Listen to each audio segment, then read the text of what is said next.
Welcome to Heartspeak Podcast, episode 116, Living as the Extraordinary Being You Are. Well, welcome to a post-solstice podcast. I hope you enjoyed the solstice wherever you live in the world. Here in the Northern Hemisphere, we had the opportunity to see Saturn and Jupiter in the sky, and it can still be seen as a double planet. So if you get clear nights, look out into the west of where the sun has just been going down, and you'll see Jupiter, Saturn almost on top of each other. It's really good to see it with binoculars because you can't actually see them separate at the moment. And in fact, when I looked at my night app, I looked up and the poor night app couldn't work out, should it be called Jupiter or Saturn? So it's kind of Jupiter Saturn. It literally, I don't think they'd ever seen two planets right on top of each other like that. The app wasn't designed for that. But this whole energy of Jupiter and Saturn now moving into Aquarius is really stirring up so much wonderful energy. And I hope you're feeling that. And here we are at this moment in time, moving towards Christmas, and it's Christmas Eve. And Christmas Eve may not be part of your religion, but when I heard that on Christmas Eve, so many people are feeling excited, the kids are feeling excited about the presents that are coming and the light coming in. And we appreciate that that light came in on the solstice and Christmas was moved a few days later. But I remember hearing that on Christmas Eve, because of the energy of the people, the spirit world, the light beings come very close to us at this time. So the idea of Santa going through the sky, you could translate into angels, archangels, spirit beings, star beings, all coming into our world at this time. It's like as if a huge portal opens, because there is much more of a feeling of joy around this time. And I hope that even because of 2020 and what's going on in lockdowns, there is still some joy in you, some sense of letting this new light come in. And so really, I feel that it's not just the solstice, it's not just what's happening at Christmas. There is a new energy coming in. And that energy is connected to the sign of Aquarius. And you don't have to be in Aquarius or even have Aquarius in your natal charts to know that something's changing. A revolution is happening. And whether you again are in a place where you can say, wow, lockdown was difficult, but I'm experiencing new energy, I hope that's happening for you. Because what has happened over 2020, first of all, who would have imagined that this time last year, that the world would have gone into lockdown for now 11 months? Who would have imagined when you were sitting down to Christmas dinner or you were making your New Year's resolutions, did you think, well, how am I going to deal with lockdown and having no job, or my job not being so secure, or my not being able to see my relatives? No, none of us thought of those things. And yet they're almost a common language. We've created a new language for ourselves, a new dictionary. Recently, my nephew wrote, and I was talking to him because it was his birthday, and I said, oh, have a happy birthday. And he said, well, we're in tier 4, which is where they are now in southern England. And he said, well, we're going to have as good a birthday as I can have in tier 4. And I said, well, last year I'd have thought you were talking about the tiers of your birthday cake. Nobody had the language that we have now. And so sudden things happened, and they really did happen from probably about the middle of March until now, and they're continuing. And none of us like suddenly being put in a different space. But I think the suddenness of the whole situation has also shown us that our world and our viewpoint of the world, or how we experience it, can change in an instant.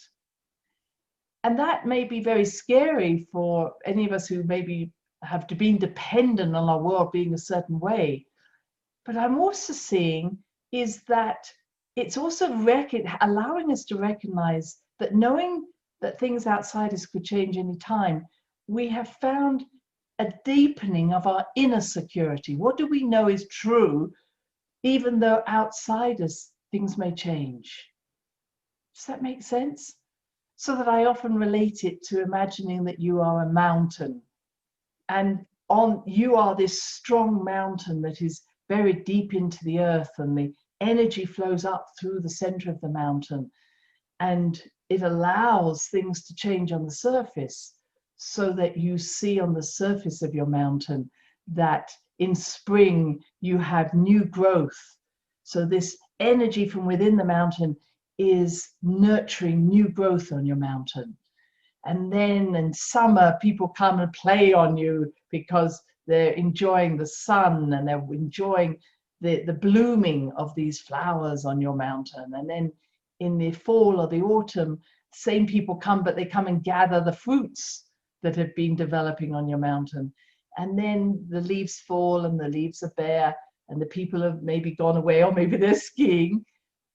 And you have gone through the seasons on the surface of your mountain, but you as the mountain have not changed. You've had this experience and you've enjoyed the experiences of the seasons, and how what you can bring, your creative forces, your creative urges, and your energy can come to the surface and create something different on the surface, but you never change. You're enriched by it, but you have the essential energy is always there, the core energy. And that's how I see myself. That's how I see you. That essentially you are this light being. You have within you, as I talked about Rose last time, flowing in, knowing inside you, you are divine. And that divine energy is allowing itself to be expressed in many ways through you, but that divine energy never changes. That is eternal. And that divine energy is creative energy. So that we say, why did God create man? It was because he or she got bored. So that creation is a way of experiencing ourselves more fully. So everything that we create, we experience, is just so we know ourselves more fully. All right? But that creative energy is just creative energy. What we do with it is up to us. I want to really express that first and foremost, we are divine beings with divine light within us. And the reason I'm saying that is that so often I hear people saying, I'm moving towards the light, or I have to do all these things in order to live in the light, or I'm etc. So it's often something that we're saying, I've got to move, I've got to change. But what if we start with being the light? All right, so here's my light. I've expressed this light out into the world. And all I had to do was to gather back into myself the wisdom or the gems of wisdom that I gained from those experiences. And yes, it enhances my light, but it doesn't actually change the essential self, if that can be understood in that way. My light's expression changes, but I essentially do not.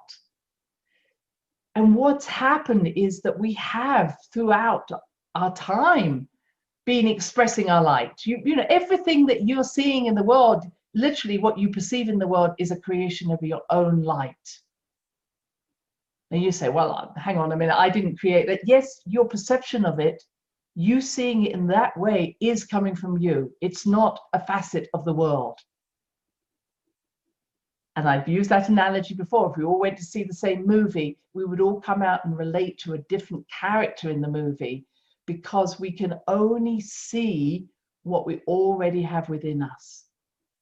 So you might say, well, what about that character? And I'll go, what character? I don't remember that. Same if you take your family, if you come from if you have siblings and you ask them, what about that event? And they go, I don't remember that event. And you go, but that was the most important event of our childhood. Again, it's your perception. And what it is your extraordinary perception. It's how you, in unique and extraordinary way have taken what is just creative energy and created something so unique that defines us. That's all it is. So my perception is always going to be different from yours. It's, even though we may have some of the features of the same, it's my uniqueness that makes it so different. And you might say, well, shouldn't we all be the same? No, the future is unity through the acceptance of our differences and diversity. In fact, this is the very energy of the Aquarian Age. Now, we're not quite there, even though some people keep telling me we are. The Aquarian Age is based on an astronomical event of looking at the sun on the 21st of March and seeing what are the constellation of stars behind the sun on the 21st of March. And at the present time, it's still Pisces. But Jupiter, Saturn moving into Aquarius and then followed by Pluto in about 2022, 23 is really telling us we are moving into a more Aquarian way of being. So let me just define what that means. The Piscean way is two fish swimming in opposite directions, joined by a common beam. We have had 2,000 years of actually having one person, one fish at the front, and all the other fish following. So we've had 2,000 years of gurus and leaders and teachers and messiahs. And often what we have done is give our power to those people in order to be able to move forward. So it's been a disempowering experience for many of us, because I can only be as good as this teacher allows me to be. So many of the great religions were built or were born in these times, saying you can never quite reach to the level of the teacher, you can only reach to a lower level, and here are the hierarchical lessons you have to learn to do this. All right? So you have to go through phase 1, phase 2, phase 3. So whenever you hear hierarchy or levels, you'll know that this comes from the Piscean Age. Aquarian Age is very different. This is where everybody sits in a circle, and everybody contributes to the whole. So it's not about one person telling everybody else what to do. It's everybody being asked to step up, be responsible for what it is that's inside us to be able to be expressed, and then being accountable for our actions. So it takes away the guilt, the victim, the martyr. It's saying, step up. There's nothing to be judged about what you are. In fact, we need you. We need your contribution. And if you choose not to contribute, that's fine. But it's every part of us is saying, I am a fully conscious and divine being. And this is my contribution if I wish it to be there. But there's no more blaming someone for doing something you didn't want them to do. So this whole blame culture that's around at the moment, the taking of sides, can you see that's all just disempowering? So if we start to take sides and we are better than this group but worse than that group, it's all just the Piscean energy. Whereas the Piscean energy should have been the sacred marriage of opposites, the coming together. I am another one of you. I see in you what I see in me. Give to you as I give to myself. All of the messages were saying, do unto others as you do unto yourself. We're saying the same thing. That's the Piscean Age. What have we done? We've actually created diversions or divisions, polarizations, gone to war against people who weren't like us. That's got to stop. That's why I know we're not in the Aquarian Age yet, because we're not there yet. We're a long way from actually being able to honor everybody. That's not the same as saying, oh, I send them love and light. That's just patronization. That's doing the same thing. So we have to get to this stage in our lives where we see each as valuable, and recognizing that just because I see things different doesn't mean that someone else is wrong. So the Aquarian Age is coming, and this Aquarian energy is about, as I say, self-accountability, self-responsibility. Nobody can say I'm blaming someone else anymore. It's like, actually, I need to step up. And that's what Saturn in Aquarius is asking us to do. Step up. Be the one that has wise decisions, speaking without judging. My way has to be right, your way is wrong. The Aquarian Saturn in Aquarius is also about new technologies. Same with Jupiter. Jupiter is about expanding. So Jupiter in Aquarius, which is what we've got for the next 12 months, is about expanding technology. Going to the moon, going to Mars, sending out rockets, satellites. This is all expansion of Jupiter. Jupiter in Aquarius. Technology, biotechnology. Can't always say I agree with all of that, but biotechnology, nanotechnology, all these technologies where we're expanding the horizons or expanding our viewpoint of consciousness. This is Jupiter in Aquarius. And that can go to extremes where we don't think of anybody else. We just like, yay, let's do this. So Saturn being there is a steadier. Saturn says, let's think about how's this going to affect more people? How's this going to affect people rather than just rushing off in a direction? So Saturn being with Jupiter in Aquarius is good at this time. What else are we going to see? We're going to see an expansion of communities, people getting together with a community consciousness, a humanitarianism, an idealism. But again, we have to just temper that Jupiter saying, well, this is what we think is best for everybody. Let's go. Where Saturn is saying, hang on, is this going to be fulfilling for everybody 7 generations on? Or is it just going to be in the next year that this is all going to work? So having that sort of steadiness is going to be really important with Jupiter and Saturn being in Aquarius. What else do I see? I see us moving towards an understanding of how do we work more fully with each other and honor each other and encourage each other's growth. So it's not just about me or you, it's like, is this going to service the whole group? Now, the downsides of Aquarius are coolness, detachment, arrogance, specialness, eliteness. And I think that this we have to be careful of because Aquarius is not emotional. It's the water carrier. It steps away from emotion. So it can be, well, I don't need to care what other people are going through. We do. We need to experience that some people, we need to experience people's suffering, but not to get lost in it, as I think we have done during this last year, where we've kind of focused so much on the suffering of people, which is valuable, but it's also said, okay, maybe we need to understand that that suffering is happening on many levels.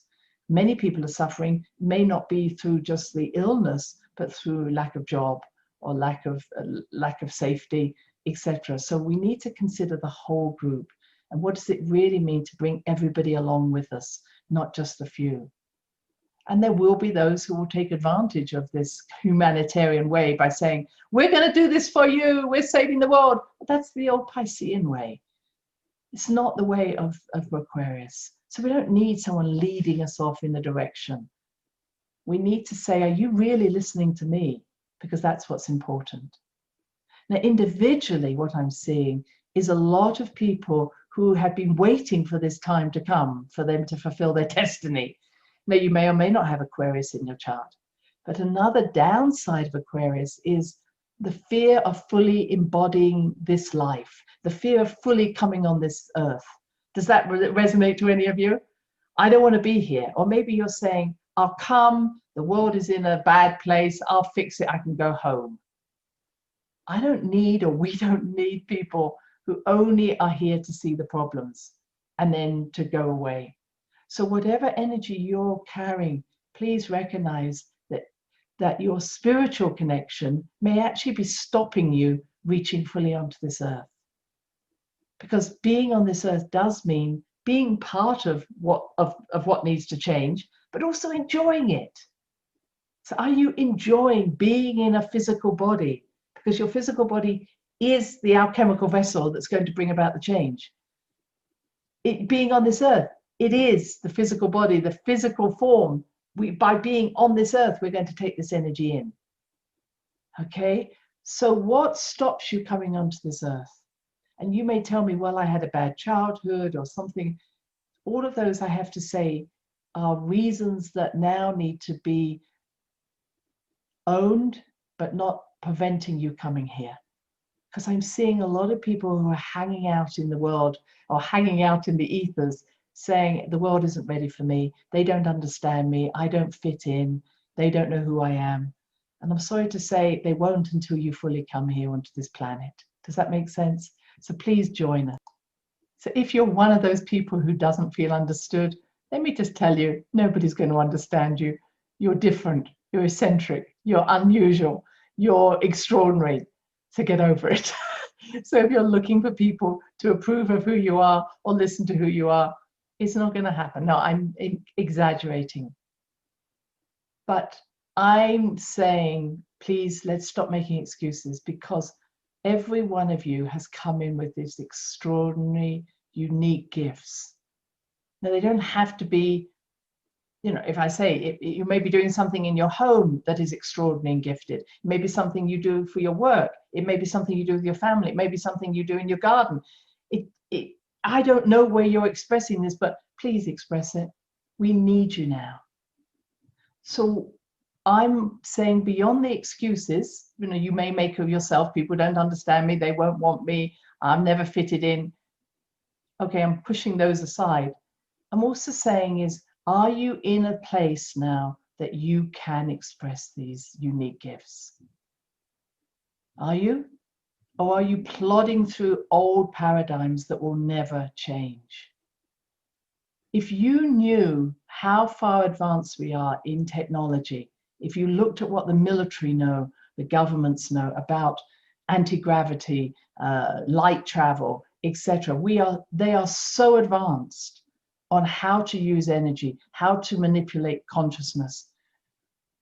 Many times all we're hearing this very basic frequency of energy that says, oh, we have to do it this way.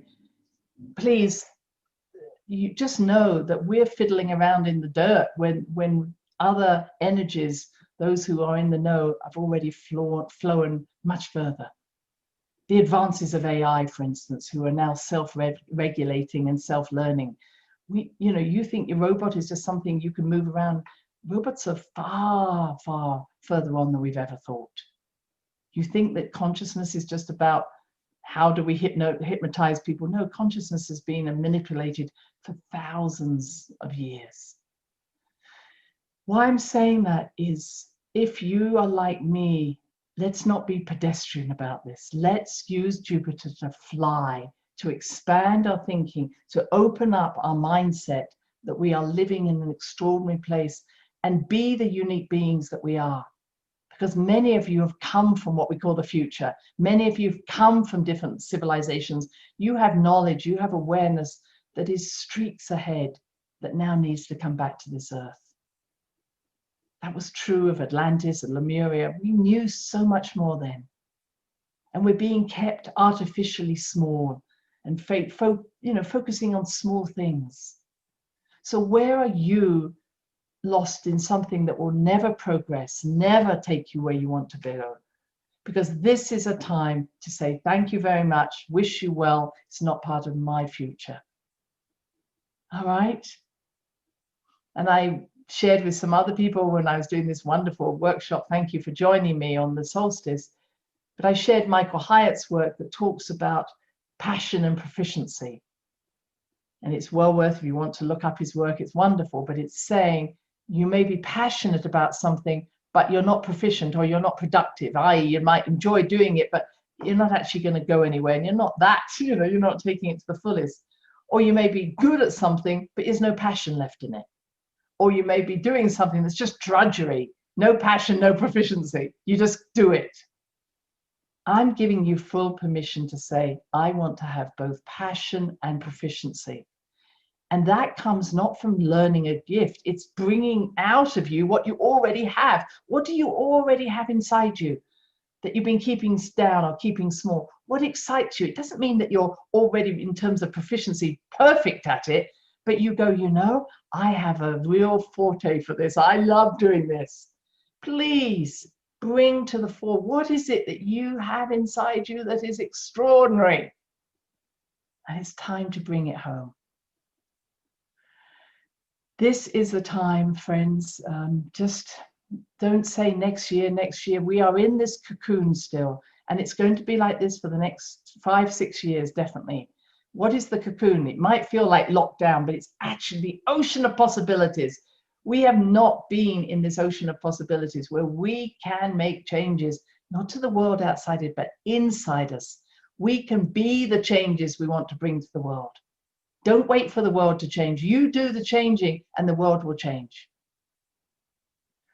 So I am going to be working in a way that I really am excited by. Recently, as I did this workshop, I realized how good it is to meet together, to talk together. It's one thing we're missing.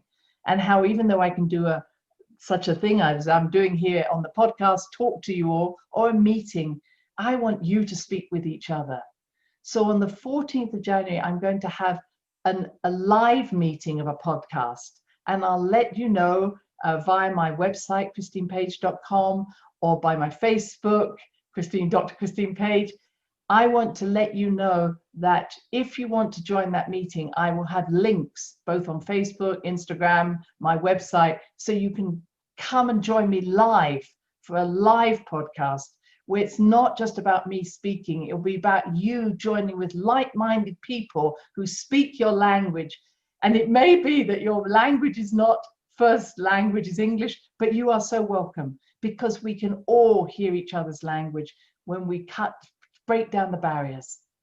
And we need to come together because we have a common language of love, of connection, and we wish the best for humanity, whatever that looks like. Yes? So just to complete today, I want to just offer you a small meditation.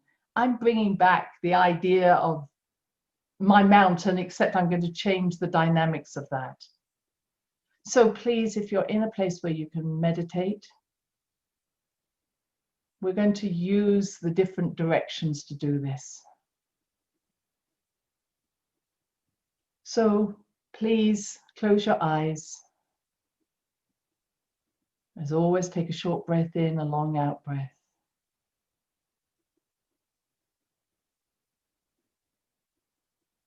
And just repeat that a few times.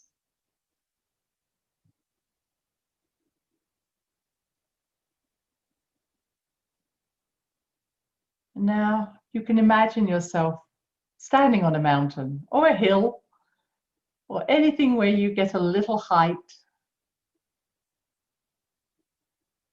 And let's just root ourselves, as we know how to do, to the below. Please take your awareness to your feet.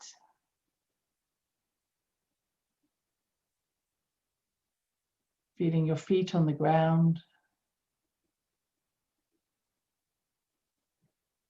Feel there's a magnet on the soles of your feet. A larger magnet in Mother Earth. And she's pulling you into her. And you develop roots into Mother Earth, but this is going into your mountain or your hill that's beneath your feet. And they go deeper and deeper and deeper into the center of the earth. You tap into the very creative fire,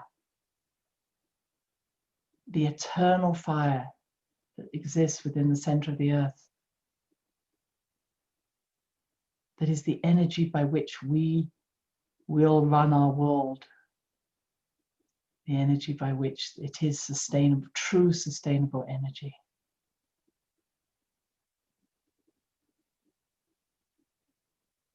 So we are connected to this eternal energy below. Bringing yourself back up along your roots, along your legs. Please come up as if you are reaching yourself to the sky. You connect yourself to the cosmic energy above. The stars, our sun, the planets, the galaxies.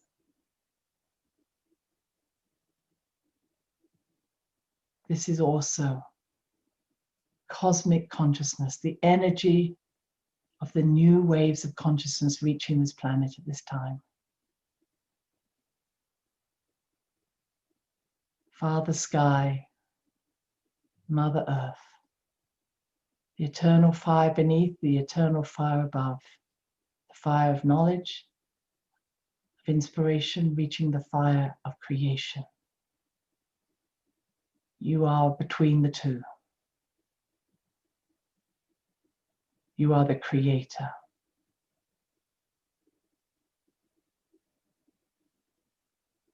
And now look behind you.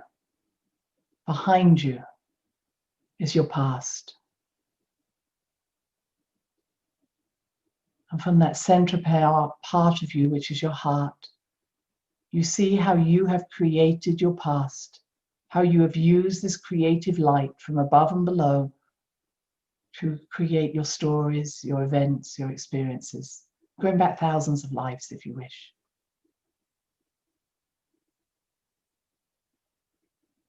And you see now that there are pieces of light that have been left out in the past, wisdom that you gained, but you haven't drawn it fully back into your body. And you see other ways where there are tentacles holding on to that light, not allowing it to come back. And I ask you now to gently draw that light back into you. And you can, if you wish, cut the tentacles, release them in another way. But it's as if it's no longer necessary for you to stay in that past. You can even say to those tentacles, thank you for being there. You helped me to know who I am, but I no longer need you. I no longer need to hold myself in the past. Feel yourself drawing that light back into your body, into your heart from the past.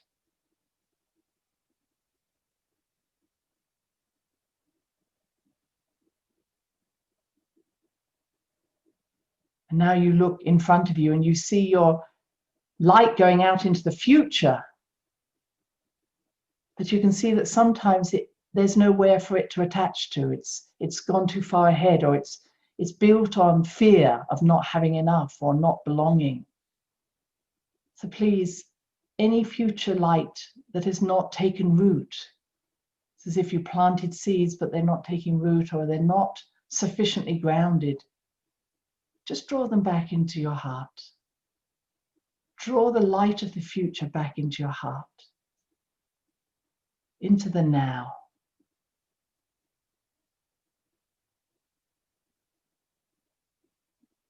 So the future and the past have re-entered. There is only now. There is only this place of the cocoon, the ocean of possibilities. And what will feed that is if we go to the left of us, that is our feminine side. Let us bring all the light that represents our feminine side, especially our intuition, our inspiration, our ability to give birth, our ability to allow things to die, our nurturing. Let us bring that back to nurture from the center, not from one side or other. Withdraw any energy that you've been putting out to nurture others, but now needs to come back to nurture yourself, your now.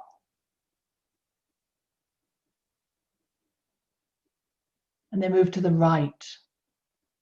The right side is our masculine side, our more active side, our doing side, our stronger side when it comes to being courageous in certain ways, about our activity, our logic. Let us just bring that back into our heart for now. Let it not run our show. Let it not be trying to act from a place that is not centered in our very essence.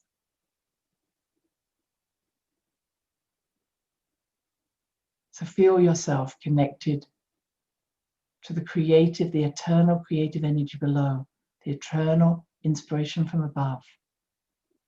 And then we have brought in our past and future into the now, our left and our right side into the now. Finally, we bring that creative energy up from our feet into the now, and our inspiration from above our head into the now, into the heart. And it is from that place that everything will grow.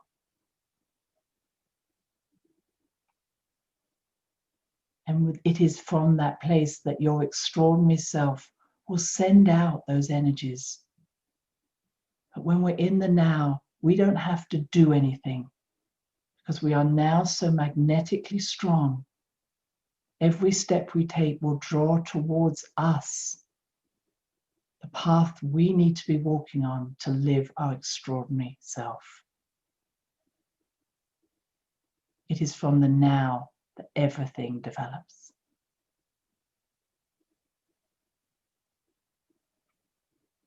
And so it is. And as you slowly, in your own time, bring your awareness back to the room where you are, I wish you all happy holidays, happy Christmas, and I'll see you before the new year to talk about what else will be happening.